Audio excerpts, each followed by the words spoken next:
చంద్రబాబు నాయుడు గారు మహిళలకి ట్రాన్స్జెండర్స్ కి కూడా ఉచిత బస్సు ప్రయాణం కల్పించారు. నా పక్కన ఉన్నది ఒక ట్రాన్స్జెండర్.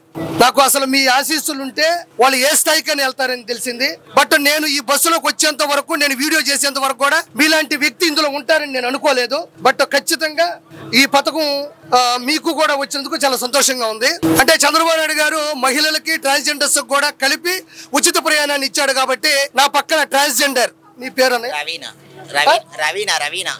రవీనా గారు ట్రాన్స్జెండర్ ఈ బస్సులో ఉన్నారు. ఆవిడ కాదు, ఆయన కాదు, నేనేం అనలేదు, నాకు తెలియదు. ఆవిడ ఎక్కడ ప్రయాణిస్తున్నారు? నేను నెల్లూరు వెళ్తున్నాను, చిన్న పని మీద వెళ్తున్నాను, మా రిలేషన్ వాళ్ళ ఇంటికి వెళ్తున్నాను. చంద్రబాబు నాయుడు గారు మమ్మల్ని అంటూ గుర్తించి ట్రాన్స్జెండర్ని గుర్తించిన వ్యక్తి అంటే చంద్రబాబు నాయుడు గారే. మాకు పెన్షన్లు పెట్టిన వ్యక్తి ఆయనే. ఒకప్పుడు 1500 ఉన్నప్పుడు ఆయన మళ్ళీ పదవి దిగిపోయేటప్పుడు 3000 చేశాడు. తర్వాత మళ్ళీ ఆయన పదవి ఎక్కినాక 4000 చేశాడు. ఆయన ఎప్పుడు ఎల్లకాలం క్షేమంగా ఉండాలని మేము కోరుకుంటున్నాము. నిండు 100 ఏళ్ళు సుఖ సంతోషాలతో ఉండాలని కోరుకుంటున్నాము.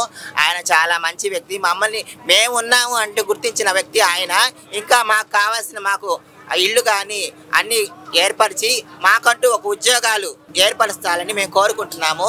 మమ్మల్ని గుర్తించిన వ్యక్తి ఆయన కాబట్టి ఆయన మంచిగా ఉండాలి. లోకేష్ బాబు గారు కూడా చాలా మంచివారు.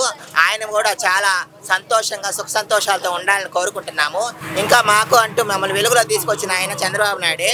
కానీ ఆయన వేలు మేము ఎప్పుడు మర్చిపోలేము. ఇప్పుడు చాలా సంతోషంగా ఉంది. మీ ఆధార్ కార్డు ఇస్తారు ఒకసారి? ఇది ఒకసారి చూడండి. ఇందులో ట్రాన్స్జెండర్ అని కూడా రాసి ఉంటుంది. రవీనా గారికి సంబంధించినటువంటి ఆధార్ కార్డు ఇది. ఇందులో ట్రాన్స్జెండర్ అని కూడా నమోదై ఉంటుంది, గమనించండి. ఇదిగోండి, ఇది నెల్లూరుకి వెళ్తున్నారు తను, రవీనా గారు. 70 రూపాయలు. మీ దగ్గర డబ్బులు తీసుకున్నారా? లేదు. మీరు ఆధార్ కార్డు ఇచ్చారు, ఫ్రీగా వెళ్తున్నారు. అంటే చంద్రబాబు నాయుడు గారు ఒక్కసారిగా మహిళలకి ట్రాన్స్జెండర్స్ కి ఈ పథకాన్ని అమలు చేస్తున్నాం అని చెప్పినప్పుడు, నిన్న అమలైనప్పుడు మీకు ఎలా అనిపించింది? అంటే మీకు చాలా గ్రూపులు ఉంటారు. చాలా సంతోషంగా అందరూ సంతోషపడ్డాం. మేమంటే మామూలుగా ఎక్కడికైనా వెళ్ళాలనుకుంటుంటే బట్టలతో టికెట్ పెట్టి వెళ్ళలేకపోతున్నాము. అంటే మేమంత స్తోమత లేనివాళ్ళం కాబట్టి బస్సులో వెళ్ళాలంటే కష్టపడిపోతున్నాము. ఈ ఫ్రీ టికెట్ అనేసరికి మాకు చాలా సంతోషం కలిగింది. అంటే ఎందుకంటే మేము ఎక్కడికంటే అక్కడికి తిరుగుతుంటాం, అంటే మామూలుగా ఏమైనా ఫంక్షన్స్ వాటికి తిరుగుతుంటాం కాబట్టి మాకు చాలా సంతోషంగా ఉంది. అలాగే మా ఎమ్మెల్యే గారు మమ్మల్ని గుర్తించి మాకు కావాల్సినవన్నీ చేస్తున్న కృష్ణారెడ్డి గారు మాకు చాలా ప్రీతిమంతమైన ఆయన చాలా మంచివారు. ఆయన ఏమి అడిగినా మాకు చేస్తాడు తప్పకుండా. ఇప్పుడు మాకు రేషన్ కార్డులు చేంజింగ్లో ఉన్నాము. రేషన్ కార్డు ఇంట్లో రేషన్ కార్డు డిలేషన్ అయిపోతే మా ఇంట్లోంచి డిలేషన్ అయిపోయినాక మా కొత్త రేషన్ కార్డులు వస్తే ఆయన మాకు గృహాలు మంజూరు చేస్తానన్నారు.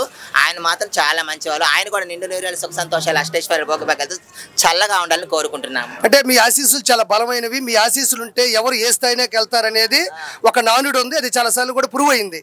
సో మీ రవీనా గారు, మీ ఆశీస్సులు చంద్రబాబు నాయుడు గారికి, కూటమి ప్రభుత్వానికి, పవన్ కళ్యాణ్ గారికి, నారా లోకేష్ గారికి ఉండేటట్టు కొంచెం ఆశీర్వదించాలని, అంటే మీకు లాంగ్వేజ్ కావచ్చు, మీ మంత్రాలు కావచ్చు, కొన్ని ఉంటాయి కదా, వాటి ద్వారా ఒకసారి ఆశీర్వదించమని మనస్ఫూర్తిగా కోరుకుంటున్నాను. నాయుడు గారికి, లోకేష్ గారికి, పవన్ కళ్యాణ్ గారికి, మా ఎమ్మెల్యే కృష్ణారెడ్డి గారికి, అందరికి నా తరపున, మా ట్రాన్స్జెండర్స్ తరపున ఆయుర ఆరోగ్యం మస్తు, దీర్ఘ ఆయుష్మాన్ భవ. వాళ్ళు నిండు 100 ఏళ్ళు సుఖ సంతోషాలు అష్టేశ్వర భోగభాగ్యాలతో చల్లగా ఉండాలి. ఆయుర ఆరోగ్యం మస్తు. ఇదే నా దీవెనలు. వాళ్ళు ఎప్పుడు బాగుంటారు. Thank you so much Raveena గారు. మీ ట్రాన్స్జెండర్స్ అందరి ఆశీస్సులు కూడా కూటమి ప్రభుత్వం మీద ఉండాలని మనస్ఫూర్తిగా నేను తెలియజేసుకుంటున్నాను. మీరు నాకు పరిచయం అయినందుకు, మొదటి ఇలాంటి ఒక పథకం గురించి జనాల్లో తీసుకెళ్తున్నప్పుడు మీరు నాకు తారసపడడం చాలా సంతోషం. Thank you so much. Thank you so much.